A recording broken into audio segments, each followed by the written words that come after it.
Hello दोस्तों, welcome to only IAS. देखिए, मैं जानता हूं कि आप एक्सपेक्ट कर रहे थे कि देवेंद्र सर आपके साथ डिस्कशन करें, बट देवेंद्र सर किन्हीं कारणों की वजह से अगले कुछ दिनों तक किसी जगह वो व्यस्त हैं।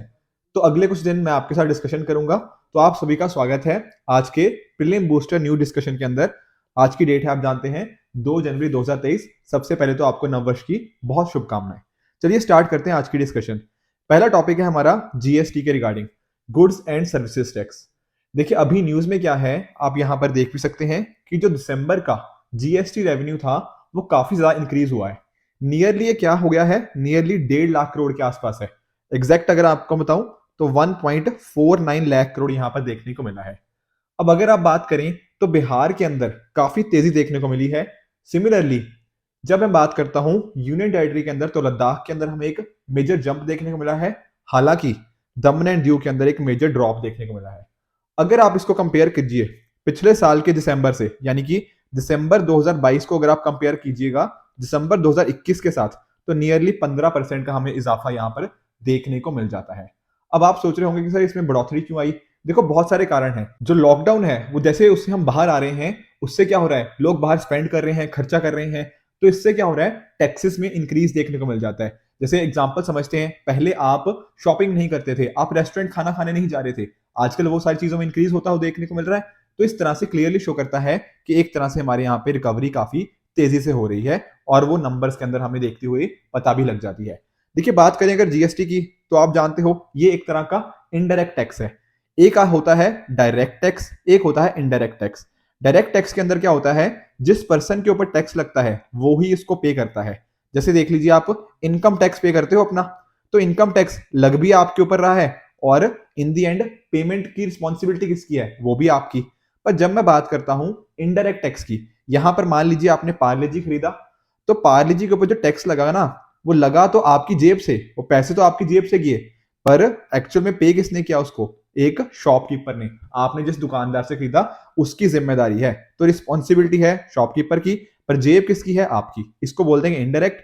On the other hand direct tax के अंदर क्या होता है, जिसकी जेब से पैसा जा रहा है वही रिस्पॉन्सिबल है टैक्स पे करने के लिए, टैक्स को जमा कराने के लिए। तो यहां पर इसको जीएसटी क्या है हमारे लिए, एक इनडायरेक्ट टैक्स है। अब यहां पर नोटिस कीजिए कि बहुत सारी हमारे पास स्टेट्स है, महाराष्ट्र है, पंजाब है, मणिपुर है, इस तरह की स्टेट्स है। तो पहले क्या होता था, जीएसटी से पहले हमारी मार्केट काफी फ्रेगमेंटेड थी, पर अब जीएसटी के आने से हो चुका है वन नेशन वन टैक्स। पूरे इंडिया में आपको जीएसटी रेट्स एप्लीकेबल होते हुए देखने को मिल जाएंगे। तो इसलिए वन नेशन वन टैक्स के अंदर, यूनिफिकेशन के अंदर जीएसटी का एक इंपॉर्टेंट रोल रहा है। अब ध्यान में देने वाली बात क्या है, जब हमने जीएसटी को लेकर आए, हमने क्या किया, एक कॉन्स्टिट्यूशनल अमेंडमेंट किया, संविधान के अंदर एक संशोधन किया गया 101वां, उससे थ्रू हमने इसको एस्टेब्लिश किया गया। ये एक डेस्टिनेशन बेस्ड टैक्स है, यानी कि अगर मान लीजिए कोई चीज महाराष्ट्र में बनी पर वो बिहार में जाके सेल हुई, तो जहां पर डेस्टिनेशन क्या है, डेस्टिनेशन है बिहार, तो यहां पर ये टैक्सेशन सिस्टम हमें दिखता हुआ देखने को मिल जाएगा। अब पॉइंट है यहां पर कि ये सिर्फ कैलकुलेट क्या करता है, वैल्यू एडिशन को, यानी कि जितनी भी हमारे यहाँ पे स्टेजेस होती हैं, जितनी जितनी वैल्यू ऐड होती गई उसके ऊपर टैक्स लगेगा। मान लीजिए यहाँ पर 100 रुपए की एक आइटम थी, इसके ऊपर अगर किसी ने 50 रुपए की वैल्यू ऐड करी, कुछ नया उसके अंदर आइटम डाला, मान लो यहाँ पर आटा था, आटे के अंदर 50 रुपए का वैल्यू एडिशन करके इसको ब्रेड बना दिया, तो ये जो वैल्यू एडिशन हुई ना 50 रुपए की, सिर्फ इसके ऊपर ये टैक्स लगता है। तो इस तरह से आप नोटिस कर सकते हो वैल्यू एडिशन का प्रिंसिपल। अब ये सर करता कौन है, ये सारे काम पीछे के कि कितना जीएसटी होना चाहिए, 5%, 12%, 18%, देखो ये डिसाइड किया जाता है बाय जीएसटी काउंसिल। अब जब हमने 101st कॉन्स्टिट्यूशनल अमेंडमेंट एक्ट किया ना, जिससे हम जीएसटी लेकर आए, उसके अंदर ही हमने आर्टिकल 279A लेकर आए, और उससे क्या बन गया, जीएसटी काउंसिल। इसकी फॉर्मेशन हुई है किसके द्वारा, प्रेसिडेंट के द्वारा। इसके आप नोटिस कीजिए, अब जीएसटी काउंसिल के अंदर हमें सेंटर की रिप्रेजेंटेशन भी देखने को मिलती है, साथ ही साथ स्टेट्स की रिप्रेजेंटेशन भी मिल जाती है। अब इसके सेंटर की तरफ से जो हमारी यूनियन फाइनेंस मिनिस्टर करंटली जो निर्मला सीतारमन जी हैं, वो इसकी क्या है, चेयर पर्सन है, राइट। अब यहां पर ना इसको इस तरह से डिवाइस किया गया है कि सेंटर भी है, स्टेट भी है। सेंटर का रोल कितना है, 1/3, स्टेट का वोटिंग पावर कितनी है, 2/3। और इसके अगर कोई भी डिसीजन लेना है, डिसीजन कौन सा, कि भैया इसका परसेंटेज क्या होगा, किसी चीज के ऊपर टैक्स लगेगा वो कितना होगा, 5% होगा, 12 होगा, 18 होगा, 28 होगा, इस तरह की जो भी अलग अलग जीएसटी की स्लैब्स होती हैं, वो डिसाइड किसके द्वारा की जाती हैं, दोनों के द्वारा मिलकर, सेंटर और स्टेट दोनों के द्वारा मिलकर। और अगर कोई डिसीजन लेना है उसके लिए कितना मेजोरिटी होनी चाहिए, 3/4। तो आप रियलाइज करो 33% वोटिंग पावर है सेंटर की, 2/3 यानी कि 66% पावर है स्टेट्स की, और वोटिंग और अगर कोई चीज पास होनी है तो उसके लिए क्या चाहिए मेजोरिटी, 75%। तो आप देख रहे हो ना अकेले स्टेट्स मिलके किसी चीज को इंप्लीमेंट कर सकती हैं, ना अकेली सेंटर मिलके किसी चीज को इंप्लीमेंट कर सकती है। तो दोनों सेंटर और स्टेट साथ में आएंगी तभी 75% से ज्यादा हमें मेजोरिटी देखने को मिल जाएगी और उससे हम क्या कर सकते हैं, किसी चीज को इंप्लीमेंट कर सकते हैं। अब इंडिया में क्या है, एक तरह का डुअल जीएसटी है जहां सेंटर भी टैक्स लगाती है, स्टेट्स भी। ठीक है, अगर आपने कभी ना अपने रेस्टोरेंट में अगर कहीं जाना तो आपने देखा होगा उसके ऊपर आपको सीजीएसटी भी लगता है, सेंट्रल जीएसटी और स्टेट जीएसटी भी लगता है। तो दोनों होते हैं, ठीक है ना, सेंट्रल जीएसटी भी स्टेट जीएसटी भी। कई बार क्या होता है ना कि कोई प्रोडक्ट बनता कहीं पर है पर उसकी जो सेलिंग है वो किसी और जगह होती है। मान लो ये प्रोडक्ट बना महाराष्ट्र में, ये जाके बिका बिहार में, तो यहां पर क्या लगेगा, इंटीग्रेटेड जीएसटी। ठीक है, जो इंटर स्टेट होता है ना उसको बोलते हैं इंटीग्रेटेड जीएसटी। तो ये सारी चीजें हमें यहाँ पर देखने को मिल जाती हैं और हमने डिस्कस कर लिया कैसे जीएसटी काउंसिल इस तरह से चीजों को डिसाइड करता है। तो ये हो गया पूरा जीएसटी का मुद्दा। चलते हैं अगले मुद्दे की तरफ जो क्या है, स्टेट ऑफ हॉर्मुज के रिगार्डिंग। अभी अभी न्यूज क्या आ रही है कि जो यूएई है और साथ ही साथ ईरान, इनकी जो मिलिट्री है ना, इन्होंने यहां पर ड्रिल स्टार्ट कर दी है। कहां पर, गल्फ ऑफ ओमान वाले रीजन के कॉरस्पॉन्डिंग एंड साथ ही साथ स्ट्रेट ऑफ हॉर्मुज। अब ये वाले जो एरियाज है ना काफी ज्यादा इंपॉर्टेंट हो जाते हैं। जैसे फॉर एग्जांपल यहाँ पे नोटिस कीजिए, बंदर या बास, एक्सट्रीमली इंपॉर्टेंट। ठीक है, पहले क्वेश्चंस भी आ चुके हैं इसके रिगार्डिंग। और जो अगर आपसे कोई पूछे कि स्टेट ऑफ हॉर्मुज सर किसको कनेक्ट करती है, तो आप यहाँ पे देख सकते हो, इस साइड आपको देखने को मिल जाएगा क्या, पर्शियन गल्फ। यहां पर कौन सा है, गल्फ ऑफ ओमान। तो दोनों के बीच में लाई करता है। अगर देखो आपको बात करनी हो कंट्रीज की, आप यहाँ फिर और भी डिटेल में देख सकते हो। एक साइड आपको मिलेगा क्या, ईरान, ऊपर वाली साइड, और नीचे वाली साइड ना ये आपको लग रहा होगा कि यूएई है, पर ये यूएई नहीं है। ये छोटा सा हिस्सा देख रहे हो, इतना सा, ये दरअसल में ओमान का हिस्सा है। तो अगर आपसे पूछे किन दो कंट्रीज के बीच में है, तो ऊपर आ जाता है ईरान, स्टेट ऑफ हॉर्मुज के, और नीचे वाली साइड क्या है, ओमान। ठीक है, यहां पर देखो ना ये छोटा सा हिस्सा है, तो ये ओमान का है। और कौन सी दो वाटर बॉडीज हैं, एक साइड है पर्शियन गल्फ आपको देखने को मिलेगी और दूसरी साइड गल्फ ऑफ ओमान। तो इस तरह के आपके जो मैप बेस्ड क्वेश्चन होते हैं यहां से डेफिनेटली पूछे जाते हैं। और इतना इंपॉर्टेंट क्यों होता है, आप नोटिस कीजिए, सऊदी अरेबिया हो गया, ईरान हो गया, यूएई हो गया, कुवैत हो गया, इराक हो गया, इतने बड़े बड़े एक्सपोर्टर्स हैं पेट्रोलियम के, जो ओपेक के मेंबर्स भी हैं। तो यहां पर इनका जो मोस्ट ज्यादातर क्रूड है ना वो यहीं से निकल कर जाता है। तो बहुत इंपॉर्टेंट क्या हो जाता है, एक तरह का चोक पॉइंट। अगर किसी ने यहां पर अपना कब्जा कर लिया तो ये सारी चीजें जितना क्रूड जा रहा है उसके ऊपर उसका कब्जा हो जाएगा। तो ये एक बहुत इंपॉर्टेंट चोक पॉइंट हो जाता है और इसलिए हमारे लिए इंपॉर्टेंट भी है। मैं आपको एग्जांपल से लेकर चलता हूं। जैसे ये 2008 का प्रीवियस ईयर क्वेश्चन आप नोटिस कीजिए, इसमें भी यही पूछ लिया गया कि इंटरनेशनल डेटलाइन के पास से ना कौन सी स्टेट निकलती है। तो देख रहे हो इस तरह की जो स्टेट्स होती हैं इसके रिगार्डिंग यूपीएससी ने बार बार क्वेश्चन पूछे हुए हैं। अगर आप इसका नोटिस करो तो देखो जो इंटरनेशनल डेटलाइन है ना वो इस तरह से मूव करती है। ठीक है, एक सिंगल लाइन नहीं होती, स्ट्रेट लाइन नहीं है, ये ऐसे थोड़ी सी तिरछी सी लाइन होती है। एक साइड ईस्टर्न हेमिस्फीयर है, एक साइड वेस्टर्न हेमिस्फीयर है। जैसे ही आप इस इंटरनेशनल डेट लाइन को क्रॉस करते हो वहां पर क्या होता है, आपकी डेट चेंज हो जाती है। जैसे एग्जांपल देखो, अभी न्यू ईयर हमने देखा, सेलिब्रेट किया, बिल्कुल। तो इस डेट लाइन के ना एक साइड क्या होता है, एक साइड होती है 31 दिसंबर और दूसरी साइड क्या होती है 1 जनवरी। तो डेट यहाँ पे चेंज हो जाती है। अगर आप ईस्टर्न हेमिस्फीयर से इस साइड को मूव करते हो तो एक दिन का हमें गेन देखने को मिल जाता है, मतलब आपकी जिंदगी के अंदर एक दिन बढ़ जाता है। वेयर वेस्टर्न हेमिस्फीयर से इस साइड जाते हो तो एक दिन का हमें लॉस देखने को मिल जाता है। अब अगर आप ये वाले एरिया को नोटिस करोगे, यहां पर हमें क्या देखने को मिलता है, अगर मैं थोड़ा जूम करके लेके चलूं, यहां पर आपको बेरिंग सी देखने को मिल जाएगा और ये रही बेरिंग स्ट्रेट। और इसी लिए यूपीएससी ने क्वेश्चन पूछा कि सबसे क्लोजेस्ट कौन है इंटरनेशनल डेटलाइन के, तो आप बता सकते हो कि सर ये है बेरिंग स्ट्रेट, राइट।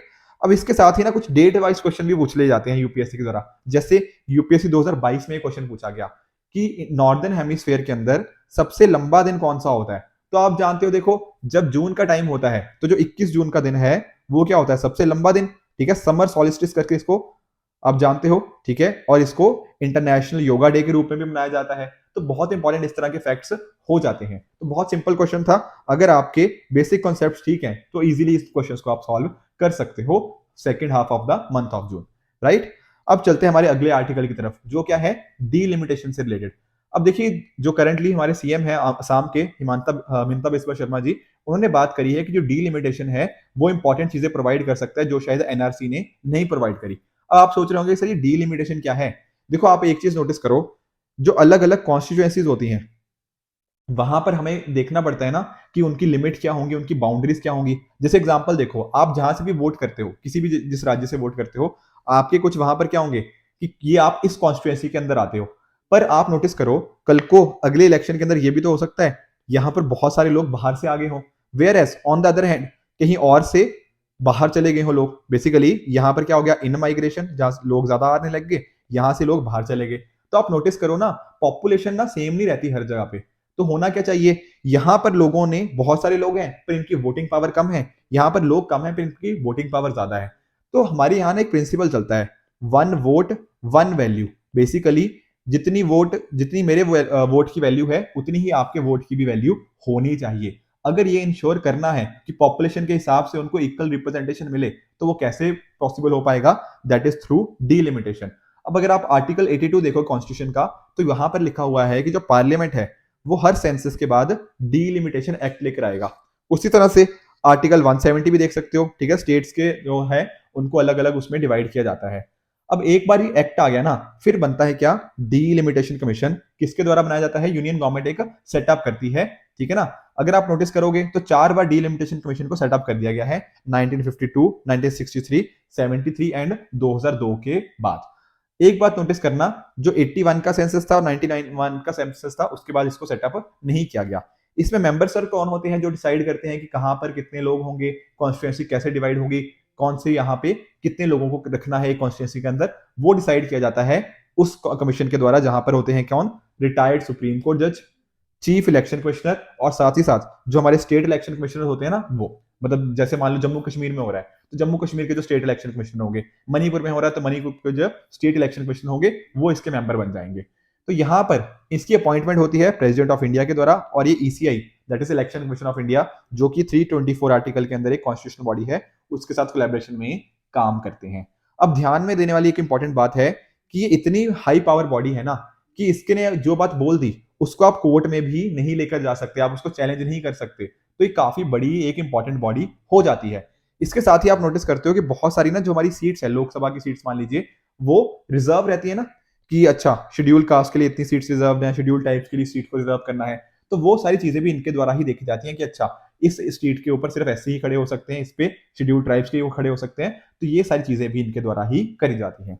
चलते हैं अगले टॉपिक की तरफ, जो क्या है, भीमा कोरेगांव वॉर। देखो इसके ना 205 साल हो चुके हैं। एक्चुअल में अगर आपको मैं बताऊं तो 1 जनवरी 1818 वहां पर भीमा कोरेगांव बैटल हुई। दरअसल भीमा कोरेगांव एक तरह का गांव है, ठीक है, महाराष्ट्र राज्य के जो पुणे डिस्ट्रिक्ट है वहां पर हमें गांव देखने को मिल जाता है। अगर देखो आपने मॉडर्न हिस्ट्री अच्छे से पढ़ी होगी तो आप जानते हो 1817 से लेकर 1819 के बीच में क्या हुई थी, थर्ड एंग्लो मराठा वार, ठीक है। एक साइड हमें क्या देखने को मिली, इंग्लिश ईस्ट इंडिया कंपनी, और दूसरी साइड कौन था, मराठा एम्पायर, ठीक है। इनके बीच में लड़ाई हुई। इन लड़ाई का ना एक छोटा सा हिस्सा कौन क्या था, भीमा कोरेगांव बैटल। अब इस भीमा कोरेगांव बैटल के अंदर क्या हुआ, जो मराठा की साइड से थे वो कौन थे, Peshwa Bajirao two. On the other hand सामने कौन से थे, ईस्ट इंडिया कंपनी, उसके थे कैप्टन फ्रांसिस। अब यहां पर नोटिस करना, जो थर्ड एंग्लो मराठा वार थे उसमें जो बेसिकली जो ईस्ट इंडिया कंपनी थी उसकी तरफ से महाड्स, इन्होंने पार्टिसिपेशन किया। दरअसल में उस टाइम पे ना हमारी सोसाइटी काफी डिवाइडेड थी, कुछ अपर कास्ट माने जाते थे, कुछ लोअर कास्ट माने जाते थे। तो महाड्स जो थे उनको शेड्यूल कास्ट का एक तरह से दर्जा दिया जाता था, एक तरह से दलित माना जाता था। अब ये महाड्स और ईस्ट इंडिया कंपनी ने मिलकर क्या किया, जो सामने मराठा एम्पायर था उनको हरा दिया। और ये एक बहुत बड़ी जीत मानी गई। क्यों मानी गई, क्योंकि देखो महाड़ कम्युनिटी के ऊपर जो कास्ट इनजस्टिस थे उसको ऐसा माना गया कि हमने जो अभी तक इनके ऊपर इनजस्टिस हुआ था उसको हमने उसका बदला ले लिया है, एक तरह से जो पेशवास के द्वारा किया जाता था। इसकी वजह से क्या हुआ, कोरेगांव के अंदर ईस्ट इंडिया कंपनी के द्वारा विक्ट्री पिलर भी कमेमोरेट किया गया। अब यहाँ पर ना देखो अक्सर आपस में वाद विवाद उठ जाता है कि कौन ठीक था कौन गलत था, क्या इस तरह से कास्ट बेस्ड डिस्क्रिमिनेशन होना चाहिए नहीं होना चाहिए, और साथ ही साथ क्या इस तरह से जो पेशवास को एक तरह से ह्यूमिलेशन फेस करनी पड़ी उसके लिए कौन रिस्पॉन्सिबल है। तो ये क्वेश्चन अक्सर उठ जाते हैं। उस वजह से हमने 2018 में कुछ कॉन्फ्लिक्ट भी देखा था कि ये चीज इस तरह से नहीं होनी चाहिए थी, राइट। अब एक क्वेश्चन इसके रिगार्डिंग प्रैक्टिस कर लेते हैं कि भीमा कोरेगांव बैटल क्या है। It was fought between Peshwa forces and British in 1916। जी नहीं, 1916 में तो नहीं हुआ था सर, राइट। तो ये कब हुआ था, 1 जनवरी 1818 के अंदर। तो ये बात भी गलत है। दूसरा है statement, the men who fought against the British were Marathas. देखो अगेंस्ट नहीं, उनके साथ में लड़े थे, तो ये स्टेटमेंट भी गलत है। तो आंसर क्या हो जाएगा आपका option number D, neither one nor two. उसी तरह से देखो एक फिजी अभी न्यूज में था, दरअसल में अभी क्या है, जो वहां के फिजी के प्राइम मिनिस्टर है उन्होंने रिसेंटली ओथ ली है, तो इस वजह से इंपॉर्टेंट हो जाता है। अगर आप नोटिस करोगे ना, तो जो ओशेनिया वाला रीजन है वहां पर उसका ये पार्ट हमें देखने को मिलता है, एक तरह की ये ब्रिटिश कॉलोनी थी। इंपॉर्टेंट रिवर्स आप देख सकते हो। एक इंपॉर्टेंट यहाँ पे फैक्ट है, दैट इज यूनेस्को की world heritage site, that is लबुका हिस्टोरिकल पोर्ट टाउन। ये चीजें हमें थोड़ी यहाँ पे पता होनी चाहिए। और ये पोर्ट्स आखिर बने कैसे, ये आइलैंड्स कैसे बने हैं, अलग अलग तरह का जो वॉल्केनिक एक्शन होता है, कोरल्स के फॉर्मेशन से और सेडिमेंट्री डिपॉजिट से इनका फॉर्मेशन हुआ है। आखिरी टॉपिक है हमारा म्यूचुअल लीगल असिस्टेंस ट्रीटी। अब इंडिया और सऊदी अरेबिया में अभी करंटली डिस्कशन चल रहा है कि एक तरह की हम म्यूचुअल लीगल असिस्टेंस ट्रीटी लेकर आए, ताकि अगर मान लीजिए एक कोई क्रिमिनल है, मान लो अगर इंडिया में कुछ लॉज अलग हैं, सऊदी अरेबिया में लॉज अलग है, तो आपस में क्या होगा, हमें इस क्रिमिनल को पकड़ना बहुत मुश्किल हो जाएगा। तो अगर आपस में दोनों कंट्रीज मिलकर कोलैबोरेट करें, आपस में एक दूसरे को असिस्टेंस दें, तो इस ट्रीटी के थ्रू क्या कर सकते हैं, इन्वेस्टिगेशन के अंदर मदद हो सकती है। इसी को बोलते हैं mutual legal assistance treaty. Ensure करने की बात होती है कि क्रिमिनल्स एस्केप ना करें या सैबोटेज ना करें, जस्ट बिकॉज की कुछ एविडेंस नहीं है या फिर दूसरी कंट्री के अंदर एविडेंस है, उस वजह से। अब इंडिया ने ना लगभग 45 कंट्रीज के साथ म्यूचुअल लीगल असिस्टेंस ट्रीटी को साइन कर लिया हुआ है। अभी देखो जैसे इटली हो गया, जर्मनी हो गया, इनके साथ हमारी डिस्कशन चल रही है। सऊदी अरेबिया के साथ भी हम थोड़ा बातचीत में चल रहे हैं। अब जो जर्मनी था ना, जर्मनी ने दरअसल ने मना कर दिया था हमारे साथ MLAT साइन करने से, क्योंकि इंडिया में क्या होती है, डेथ पेनल्टी होती है। तो इस तरह से आप नोटिस कर सकते हो कि कंट्रीज का कोलैबोरेशन नोटिस करने को मिलता है, ताकि क्रिमिनल्स को अच्छे से प्रोसिक्यूट किया जा पाए। राइट, ये कंट्रीज देख भी सकते हो आप कि कौन कौन सी कंट्री के साथ हमारा जो बायलैटरल एग्रीमेंट है या म्यूचुअल लीगल असिस्टेंस ट्रीटी है, इनकी पूरी लिस्ट आप यहाँ पर नोटिस कर सकते हो। एक क्वेश्चन प्रैक्टिस कर लेते हैं इसके रिगार्डिंग, कि इनमें से कौन से नेशंस हैं जिन्होंने इंडिया के साथ MLAT को साइन किया हुआ है। तो आप यहाँ पे नोटिस कीजिए, आप यहाँ पर एलिमिनेशन को अप्लाओ। अगर आप एलिमिनेट करोगे तो आप नोटिस करोगे कि सर अभी सऊदी अरेबिया के साथ तो नहीं हुआ, तो ये गलत है। और इतना अगर आप करोगे तो आपका ऑप्शन ए गलत और ऑप्शन डी गलत। उसी तरह से आप इटली के बारे में भी जानते हो कि इटली के साथ भी नहीं है, तो उसी तरह से आपका ऑप्शन बी भी गलत हो जाएगा। सही आंसर क्या आ जाएगा आपका option number C, 2, 4 and 5 only. कुछ क्वेश्चंस दे रहा हूं मैं आपको प्रैक्टिस के लिए। इन सभी क्वेश्चंस का प्रैक्टिस क्वेश्चन का आंसर जो है आप मुझे नीचे कमेंट सेक्शन में दीजिए कि कौन सा ट्रू है, कौन सा फॉल्स है। स्टेट ऑफ हॉर्मुज हो गया, delimitation question, GST, Bhima Koregaon battle और MLAT। ठीक है, तो पांचों के रिगार्डिंग जो भी आंसर्स होंगे आप मुझे नीचे कमेंट सेक्शन में बताइएगा। राइट फ्रेंड्स, तो ये थी आज की डिस्कशन। आई होप आपको आज के क्वेश्चन अच्छे समझ आए होंगे, जो सारे आर्टिकल्स डिस्कस किए वो भी अच्छे समझ आए होंगे। इसी तरह से आप भी अपने एंड पे हार्डवर्क करते रहिए। Good bye and good luck.